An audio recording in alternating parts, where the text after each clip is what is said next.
took the cap off when it was cold on the drive, started the car, and I noticed there was a flow immediately coming across.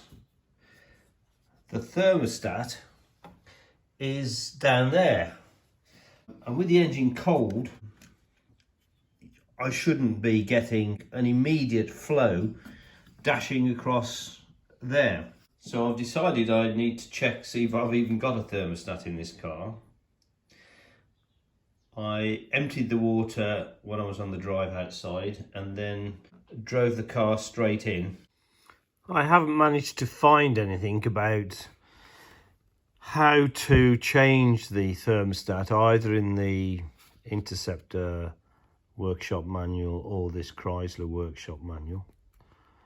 I've probably missed it somewhere. Looking closely at all this, I'm not sure how you get to it. I've had a look online, I've had a look at the manuals. The only bit I found on the forum is that it's difficult. Somebody was asking, it doesn't seem reasonable that you've got to move the compressor and everything to get to the thermostat. I think Steve said it was doable but just difficult. I think I need to remove the top hose from the thermostat. That will actually confirm whether I've got a thermostat or not.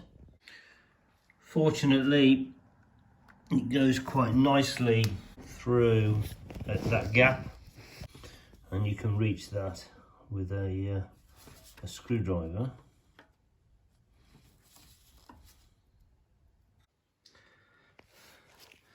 Well, mine's hanging on for grim death,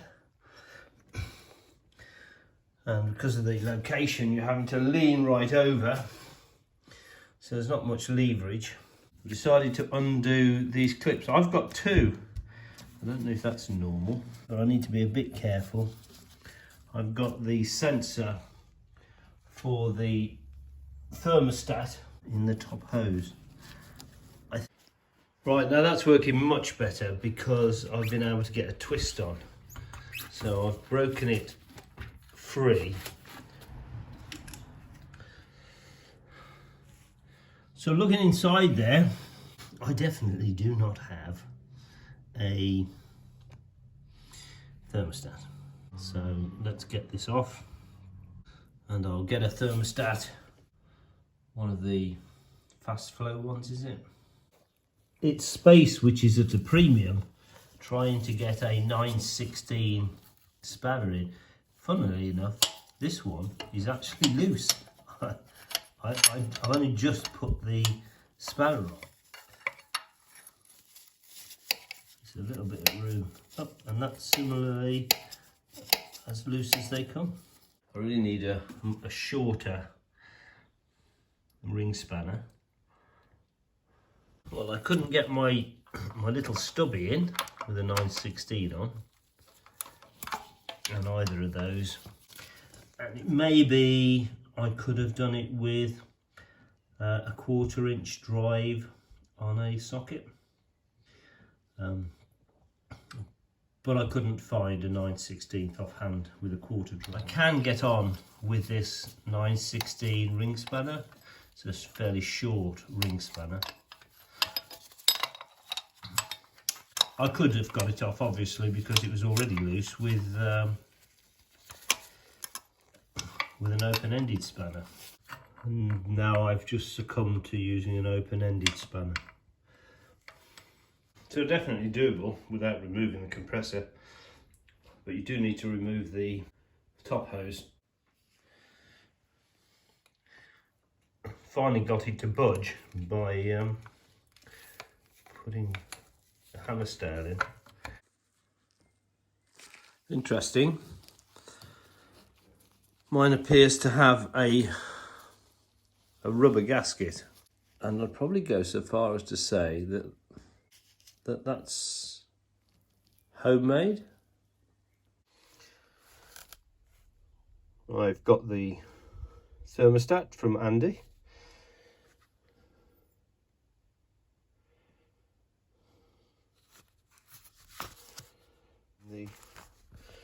And the gasket.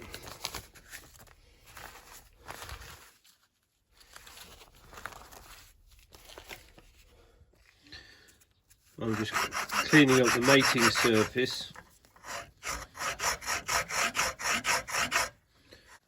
It obviously fits that way up.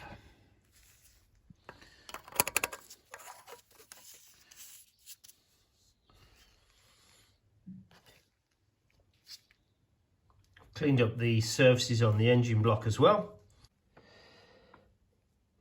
I've cleaned up the bolts, the threads. I'm going to use some copper grease.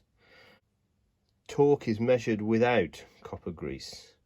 There's a risk of over tightening them in the heads and stripping out the thread. Interesting, when you take the gasket out of the packet, it's got this bit that was on the side, and when you pull that back, it's got a sticky side to it. I was going to use some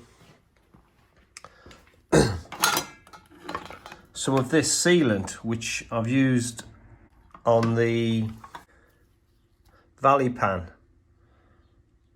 and I was going to use some of that, but now I'm in a bit of a quandary. That's not so straightforward, because when you put this in, it obviously can go anywhere it likes.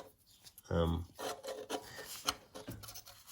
guessing, and obviously sits in the recess.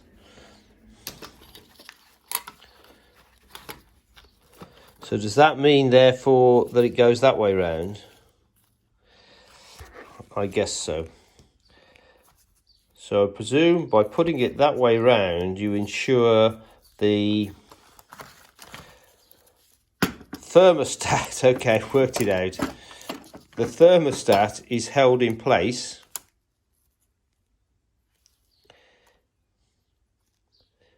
while you mount, held in place in the recess when you actually put it on back on the car. Right, that's it then. So that's properly positioned in the groove, in the mounting piece, and with this stuck down, and I'm pleased that I cleaned this part and flattened it a little bit, and it's not going to come out. Everything's held in place. I've as accurately as possible put the gasket on. I will actually put some of the sealant though around this outside before mounting it. I've only put a thin amount of sealant around so that it won't interfere with anything. The torque for the thermostat housing bolts here is 30 foot-pounds. I can't see any way of me getting in a torque wrench to tighten those bolts. My father, he would tell me in these situations to just onk it up until you feel that it's good and tight and not over tight. Think of yourself as a thread that you don't want to strip. So that's what I've done. I've onked it up. I'm sure it's not going to come loose. It's tight enough to remain in place. That's it finished with a new hose from Andy at Apple Yards. Now I'll fill it, put 25%, 30% antifreeze in and distilled water.